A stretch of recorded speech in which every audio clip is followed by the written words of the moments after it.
Good afternoon, good evening, good morning, whatever the case may be. Welcome to This Week in Comics. This is sort of a flashback. This article is 2.5 years old, February 15, 2016. So I'm sure someone sometime in the past covered it, but my wife kind of stumbled on this, and I thought, well, that might be a good topic for a video. Why reading comics makes you smarter.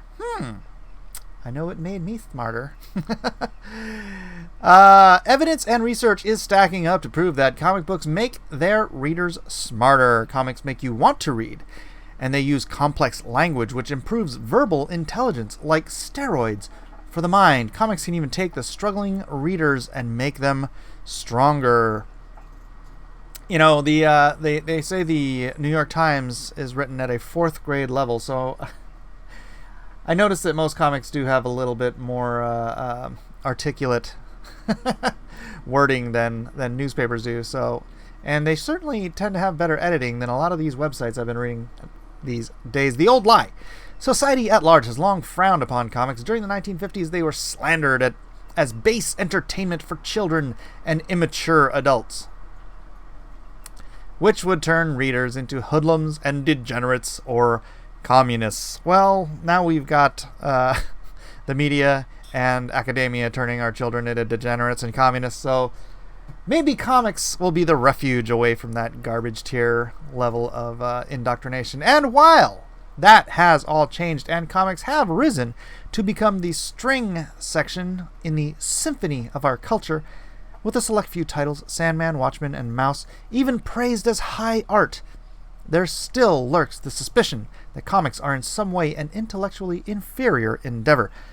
They're so thin, so colorful, and just so enjoyable, the thinking goes, that they can't be good for you.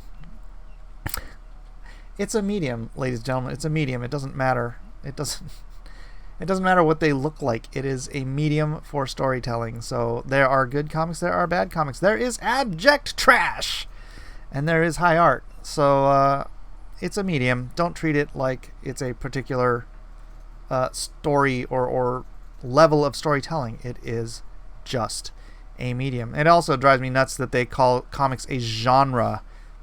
Comics isn't a genre. Westerns is a genre. Crime fiction is a genre.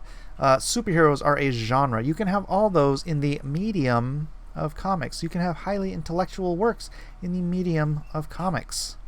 It is what it is. Put a copy of Watchmen on a table next to War and Peace, and one cannot but help be struck by the look of the two of them. The great Russian novel is so thick with authority that it could crush Alan Moore's superhero opus with just its footnotes. I have never finished reading War and Peace. That is it's a good book, but oh my gosh, it is long. War and Peace versions with abstruse references to early 19th century Russian Freemasonry and long digressions on the events of the year 1812. Only the most patient and persistent of readers complete it. Apparently I am neither the most patient nor the most persistent. Watchmen, with its capes, conspiracies, fantastic drawings, and modern settings, seem to ask less of the reader. But Watchmen is such a compelling book that in 2008 alone, it likely sold over 1 million copies. Well, here's the difference. You can sit down and read the longest page of Watchmen, and it'll take you at the most 5 minutes. At the most! It shouldn't even take you that long. Unless you're just poring over it. One page of War and Peace, just one page, and you're dedicated. I don't even know how far I got into that book, man. I tried though. I tried. It is well written, but yeah, slog. Classic novels are generally harder to read, and it is widely thought that this inherent challenge makes the novel a superior thing. Like eating kale salad or working out, the unpleasantness of the task in some ways makes it more noble and better for you. Scholastic puts the prejudice against comics this way. Some parents and educators may feel that the graphic novels are not the type of reading material that will help young people grow as readers. They may cling to the belief that graphic novels are somehow bad influence and undermines real reading, or they may dismiss graphic novels as inferior literature or as not real books. In other words, comic books seem too fun to be good for you. This is a lie, or at least untrue. Read more, read better. Surprisingly, the fun of reading comics has for so long been viewed with suspicion is one of the reasons that comics are good for you. Let's see where they go. It is the very enjoyment of reading comics that makes comic readers smarter. Children, for example, read more if they have comics available to them. Scholastic writes, school librarians and educators have reported outstanding success getting kids to read with graphic novels, citing particularly their popularity with reluctant readers.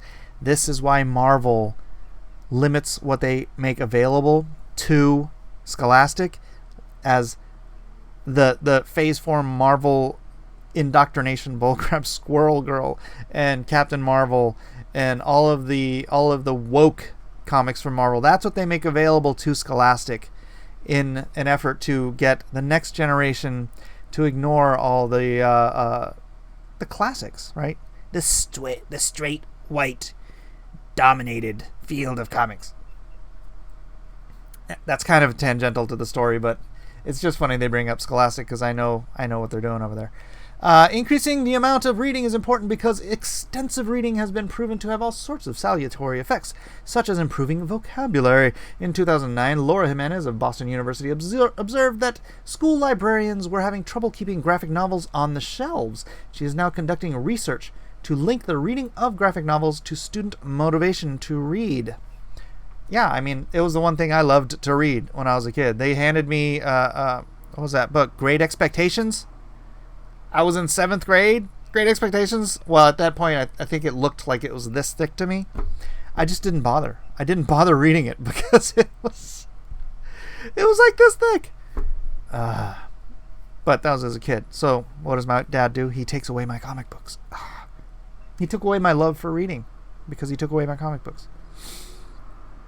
Comics, more eloquent than a college graduate. Like-minded research has already been done by literacy professors at California State University, Northridge.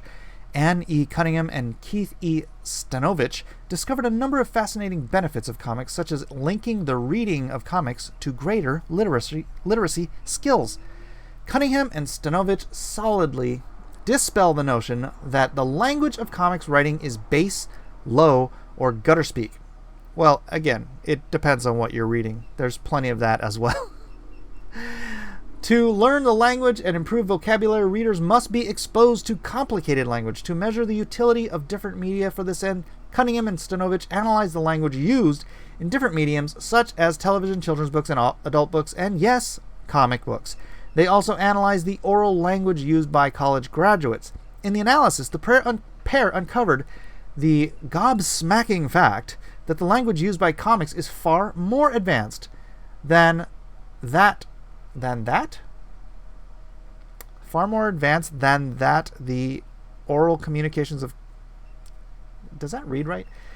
Far more advanced than that the oral communications of college graduates, and uses almost twice as many rare or difficult words.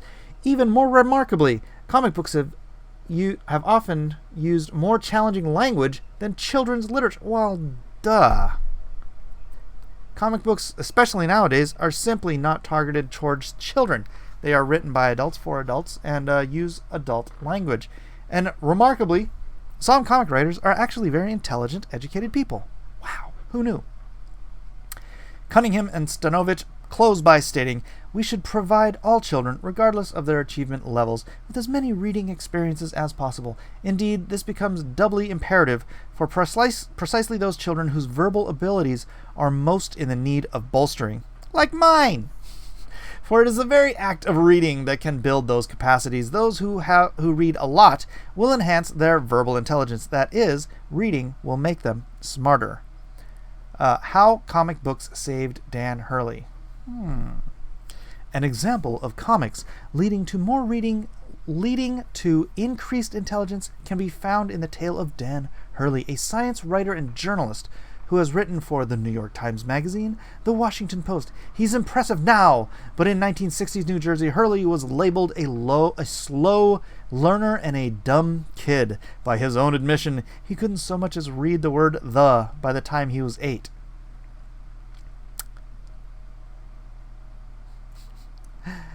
That's the author of this, I think. What took him from the short bus? Oh, my son takes the short bus. To an office in a skyscraper? Comics!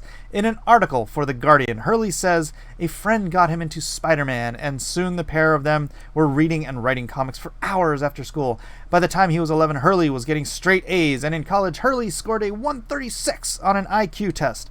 Hurley directly credits comics with transforming his life. He became the intellectual he is today because of the extraordinary impact of Spider-Man by the great literary genius Stan Lee. True believers! Dan Hurley's story demonstrates that what the research proves, reading comics makes you smarter and can transform your life for the better. So go ahead, pick up the latest saga or... Miss Marvel? Really? It's fun you can feel good about. Wow, he just had to ruin it right at the end. Just had to ruin it. This is the garbage. Look at this guy. Do not pass go. Do not collect $200. Anyways, I resemble this remark. Comics were my big reading stock when I was younger. Even when I started ignoring my father's no comics rule and reading them back again in high school, comics were, they were my thing. And yeah, comics writers use words. They use words that you don't find in the New York Times or certainly not in children's books. That's just ridiculous. But hey, get your kid a comic to get. Go to LoneStarComic.com, pick up my comic. I use words too. Anyways, this is Mike Miller for This Week in Comics. Please do come back again. Like, subscribe, share, do all that fun stuff, and I will see you in the funny pages.